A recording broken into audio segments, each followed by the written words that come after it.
I was just self-abusive. I would look at myself in the mirror and smack myself. I found myself lacking in every way. It was a never-ending cycle for Shannyn Caldwell. As a young Catholic girl with alcoholic parents, she worked hard to earn their approval and God's. I knew what a sinner I was, and I was trying to not be a sinner. Throughout junior high and high school, Shannyn worked hard to earn others' approval as well. She got a job in radio and immersed herself in activities. I was on the high school quiz team, and I was a cheerleader, but my self-esteem was at 0. So, when a popular lifeguard asked her out the summer before her senior year, Shannyn readily accepted, but the evening didn't go as she expected. He gave me a little kiss, and I thought, like, okay, I'll kiss him. Why not? But then almost immediately he was on top of me. So I said no. And I thought that would be that, because that is what we learn. You say no, they stop. That isn't what happened. The rape left Shannyn in shock, but she kept it to herself, aware that speaking up would only cause her further shame. Now she was anxious to earn her way back to God. The culture of the church, it's clearly communicated that sex waits till marriage, so I had to find someone to marry me. She found that someone. During her sophomore year in college, they married. But the relationship fell apart, and her husband left her just before Shannyn graduated. I had done my whole life trying to be good, perfect, and this was the result that I was getting. So I said, okay, I'm seeing people very successfully do life, and they're doing a lot of things that I was taught were bad things to do, you know, drinking, dancing, whatever. And so I just did it all. Shannyn married a second time and had a daughter. Again, her husband left after 2 years. The sting of rejection still fresh, she looked to her career and being a single mom to fulfill her.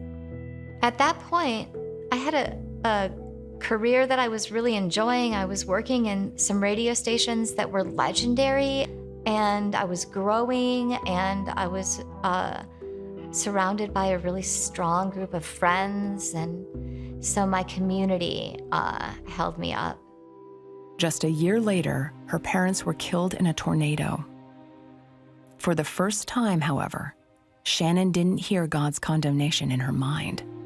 She felt his love. When I was walking through the wreckage of the tornado, I could hear the voice of the Lord. And he was speaking, he said,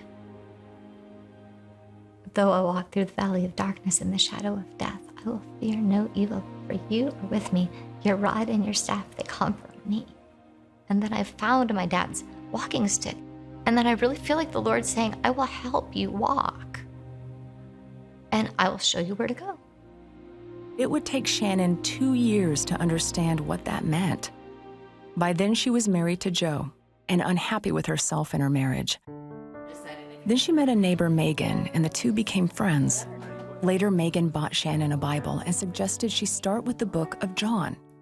It was the first time Shannyn ever read about Jesus and understood she didn't have to earn God's love. The entire time that I am basically on earth, I'm thinking, we're on earth and there's heaven. How do we get there? And the answer most often looked something like, you do this, that, and not the other, okay? But Megan gave me a Bible that spoke differently about the answer to that question. There is an earth and there's a heaven. And how do you get from A to B? Jesus. And I wanted to follow him. I was like, oh wow, I think this is true. Shannyn started attending Bible study and reading the popular Rick Warren book, The Purpose-Driven Life. Suddenly, it all clicked. The very first words of the book are, it's not about you. And I had never heard that before. I thought that I was responsible for getting me into heaven. And this was amazing to me. Shannyn discovered God's grace covered all her shortcomings and failures. I used to live in constant anxiety. But what I didn't know then is that God, even as He sees us, little me, big me, us right now, He delights in us as we are. Even if we're broken, even if we're making mistakes, He's loving us. Today, Shannyn and Joe are happily married and following Christ together. Shannyn co-hosts a program on Family Life Radio and has written 2 books. She says her life is no longer a struggle. I have no interest in measuring up anymore. I got one goalpost, and it's the Kings.